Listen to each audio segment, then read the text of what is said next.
Bismillahirrahmanirrahim. In this video, we will discuss about the question number 1 of the subject Advanced High Voltage Engineering. ठीक है. अच्छा, तो question number 1 है how does streamer theory explain the avalanche to glow and then R to discharge. ठीक है. तो आप लोगों ने क्या करना है, इसका सिंपल आंसर देना है, मतलब ये ग्राफ आप लोगों ने ड्रा करना है. ठीक है. अच्छा, अब इस ग्राफ को थोड़ा सा एक्सप्लेन करते हैं. लेकिन इसको एक्सप्लेन करने से पहले हम थोड़ा सा ओवरव्यू करते हैं टाउनसेंड थ्योरी पे. ठीक है. अच्छा, तो टाउनसेंड थ्योरी का जो ग्राफिकल एनालिसिस है, मतलब इसका जो मेन ग्राफ है वो कुछ इस तरह है. ठीक है. अच्छा, टाउनसेंड ने अपने एक्सपेरिमेंटल ऑब्जर्वेशन को एक ग्राफ के थ्रू एक्सप्लेन किया था, और ग्राफ कुछ इस तरह का है. उसने इस ग्राफ को 3 रीजन में डिवाइड किया, रीजन 1, रीजन 2, ठीक है, और ये है रीजन 3. 3 रीजन में उसने डिवाइड किया. ठीक है. अच्छा, रीजन 1 को फोटो आयोनाइजेशन रीजन कहते हैं, रीजन 2 को स्पेस चार्ज और इक्विलिब्रियम रीजन कहते हैं, और हमारे पास ये जो रीजन 3 है इसको एवलांच रीजन कहते हैं. ठीक है. अच्छा, रीजन 1 को फोटो आयोनाइजेशन रीजन क्यों कहते हैं, और रीजन 2 को स्पेस चार्ज और इक्विलिब्रियम रीजन क्यों कहते हैं, और ये जो तीसरा रीजन है रीजन 3, इसको एवलांच रीजन क्यों कहते हैं. ये एक सेपरेट टॉपिक है. ठीक है जी, हम इस पे बात नहीं करते यहाँ पे. And I hope you will know that कि इसको ये दूसरा नाम क्यों कहते हैं. ठीक है. अच्छा, तो टाउनसेंड ने किया क्या, इनिशियली आफ्टर द ब्रेकडाउन, जब इसने वोल्टेज को इंक्रीज किया तो करंट भी हमारे साथ इंक्रीज हो रहा था, तो ये रीजन ए था. ठीक है. अब इसके बाद जब उसने करंट को वोल्टेज को मजीद इंक्रीज किया तो करंट हमारे साथ इंक्रीज नहीं हो रहा था. ठीक है जी. अच्छा, तो ये था रीजन 2. ठीक है. अब इसके बाद जब उसने वोल्टेज को मजीद बहुत ज़्यादा इंक्रीज किया तो करंट भी हमारे साथ सडनली बहुत ज़्यादा इंक्रीज हुआ. ठीक है. तो ये रीजन 3 था, और इसको हम एवलांच रीजन कहते हैं. ठीक है. अच्छा, तो ये हमारे साथ एवलांच रीजन था. स्ट्रीमर ने किया क्या, उसने कहा कि जब एवलांच अगर हो जाए तो इसके बाद हमारे पास ग्लो डिस्चार्ज अपेयर होता है. ठीक है जी. और ग्लो डिस्चार्ज के बाद हमारे पास क्या होता है, आर्क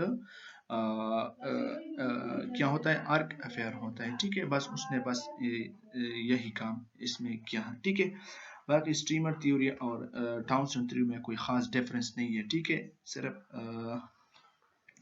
2-3 मेन डिफरेंस है. एक ये है कि जो टाउनसेंड थ्योरी है ये लो प्रेशर के लिए डोमिनेंट है, और ये जो एवलांच यानी स्ट्रीमर थ्योरी है ये हाई प्रेशर पे क्या है, डोमिनेंट है. ठीक है. अच्छा, और भी 1-2 डिफरेंस है, लेकिन अभी के लिए मुझे यही एक याद है. ठीक है. अच्छा, क्वेश्चन नंबर 2 है, what do we mean if we say that insulator have a negative temperature coefficient. अच्छा, इसका मतलब है कि अगर इंसुलेटर का टेम्परेचर कोएफिशिएंट नेगेटिव है तो जब हम इसका टेम्परेचर इंक्रीज करते हैं ना तो इसका रेजिस्टेंस डिक्रीज होता है. ठीक है जी. अच्छा, बस यही एक लाइन का आंसर आप लोगों ने देना है. ठीक है. अच्छा, क्वेश्चन नंबर 3 है एग्जाम्पल. अच्छा, the work function of caesium is 2.14 electron volt. Determine the maximum kinetic energy and speed of electron ejected from the surface of cesium by light of wavelength is 546 nanometer. ठीक है. अच्छा, इसमें हमें क्या करना है, maximum kinetic energy find out करना है और स्पीड ऑफ इलेक्ट्रॉन हमें फाइंड आउट करना है. ठीक है. तो हम इसके लिए डायरेक्टली फार्मूला यूज करते हैं, maximum kinetic energy of the electron. इसका जो फार्मूला है मैक्सिमम काइनेटिक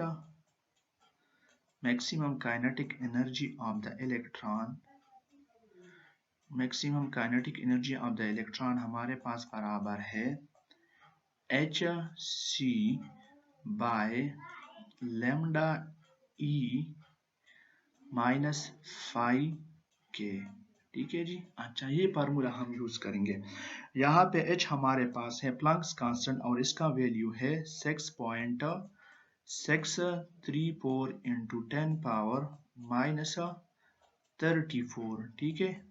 और c हमारे पास है स्पीड ऑफ लाइट 3 मीटर पर सेकंड। ठीक है। अच्छा, लेमडा हमारे पास है, लेंथ गिवन है पाइप 46 नैनोमीटर। ठीक है जी। और ई इलेक्ट्रॉन चार्ज है। ठीक है।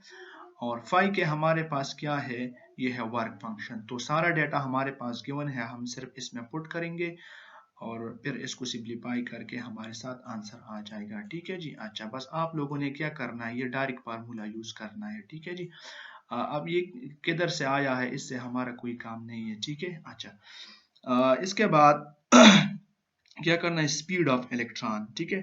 तो maximum speed of the electron हम इस फार्मूले के थ्रू फाइंड आउट करते हैं। मैक्सिमम स्पीड ऑफ इलेक्ट्रॉन ये हमारे पास बराबर है 2ke divided by m square root. आप लोगों ने क्या करना है, ये फार्मूला डायरेक्टली यूज करना है। ठीक है। इस डेरिवेशन की कोई ज़रूरत नहीं है। ठीक है। अच्छा, काइनेटिक एनर्जी हमारे पास गिवन है, ये इस जो ऊपर पार्ट में हमने फाइंड आउट किया तो हम वो लगाएंगे। ठीक है। और m is the mass of electron, जो कि हमारे पास बराबर है 9.11 इंटू 10 पावर माइनस 31 किलोग्राम। ठीक है। बस आप लोगों ने ये वैल्यू पुट करना है और हमारे पास स्पीड ऑफ इलेक्ट्रॉन पॉइंट होगा और इससे मैक्सिमम काइनेटिक एनर्जी। आप लोगों ने ये दो फार्मूले याद करना है। ठीक है। Maximum speed of the electron बराबर है under the root 2ke divided by m। ठीक है। अच्छा, और मैक्सिमम काइनेटिक एनर्जी जब हम फाइंड आउट करते हैं hc by lambda e minus 5 के। ठीक है। अच्छा, अच्छा, फॉर डी है, there are a wide range of high voltage components whose successful operation depends on the correct choice of the electrical insulations for the particular application and voltage level interpret। ठीक है। अच्छा, ये एक statement है और इसको हमें एक्सप्लेन करना है थोड़ा सा एक लाइन दो में। ठीक है। अच्छा, इसका मतलब है कि अगर हम हाई वोल्टेज में कोई इंसुलेटर यूज करते हैं ना, तो हमें इसका करेक्ट चॉइस करना है। मतलब अगर हम करेक्ट चॉइस नहीं करें, मतलब अगर हमारे अगर एक इंसुलेटर 11 के वोल्टेज को क्या करता है, विथस्टैंड करता है, और हम इसको 33 केवी में लगाएंगे तो इसका क्या होगा, तो ये खराब होगा। तो इससे बचने के लिए हम क्या करते हैं, correct choice of the insulation करते हैं जब भी हम हाई वोल्टेज में कोई इंसुलेटर यूज करते हैं। ठीक है। अच्छा, पार्ट ई है हमारे पास। पार्ट ई है, in the equilibrium region the gap current exhibits a very small increase with the increase in voltage and seems to almost saturate। explain। अच्छा, इसका मतलब है कि जो टाउनसेंड थ्योरी में हमारे पास जो रीजन भी है, ये टाउनसेंड का ग्राफ था। ठीक है। जो कि ऊपर भी हमने थोड़ा एक्सप्लेन किया था, टाउनसेंड का ग्राफ था इस तरह। ठीक है। इसमें हमारे पास 3 रीजन थे। ठीक है। अच्छा, रीजन ये था रीजन 1, ये था रीजन 2, ये था रीजन 3। ठीक है। अच्छा, अब इस रीजन को इक्विलिब्रियम रीजन या स्पेस चार्ज रीजन कहते हैं। ये कहता है कि इसमें करंट इंक्रीज नहीं हो रहा जब हम वोल्टेज को इंक्रीज करते हैं, या वोल्टेज को हम जब इंक्रीज करते तो करंट बहुत ज़्यादा कम इंक्रीज हो रहा है। ठीक है। मतलब नेग्लिजिबल इंक्रीज इसमें आ रहा है। ठीक है। तो इसका रीज़न क्या है, रीज़न उसका ये है कि इस रीजन में जब हम वोल्टेज को इंक्रीज करते हैं, इनिशियली जब हम वोल्टेज को, मतलब इस रीजन में जब हम वोल्टेज को इंक्रीज कर रहे थे तो करंट भी इंक्रीज हो रहा था। ठीक है। जब हमने वोल्टेज को बहुत ज़्यादा इंक्रीज किया, मतलब रीजन बी में, तो हमारे पास कोलिजन आयोनाइजेशन हुआ। कोलिजन आयोनाइजेशन की वजह से पॉजिटिव आयंस जनरेट हुआ। अब ये पॉजिटिव आयंस इलेक्ट्रॉन को, जो हमारे पास आयोनाइजेशन की वजह से जो इलेक्ट्रॉन जनरेट हुआ था, ये पॉजिटिव आयंस उस इलेक्ट्रॉन को अपने अंदर एब्जॉर्ब करता है, मतलब इसके साथ मिलके न्यूट्रलाइज होता है। तो अब हमारे पास इलेक्ट्रॉन नहीं है, जब इलेक्ट्रॉन नहीं है तो करंट नहीं है, तो करंट नहीं होगा, ठीक है जी।